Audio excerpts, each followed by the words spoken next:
讲到落射，讲若落射超过3个月拢无好，小心可能是肠仔道发炎。譬如讲是这个溃疡性的结肠炎，搁譬如讲是克隆氏症。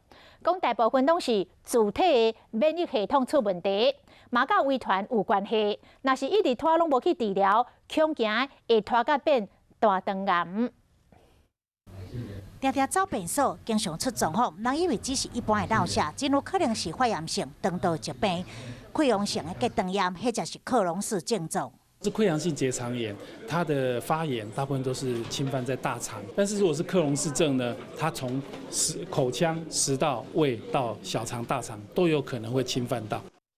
拢是自体免疫性疾病，容易发生在20岁到40岁族群。目前国内患者大约4000多人，比1998年成长将近30倍。主要原因就是食食西洋化，只要若治疗，就要长期抗战，甚至可能会随时发作。那时候他从90几公斤出院的时候剩50公斤，简直是走路都会喘，尿呢会尿出菜还有血。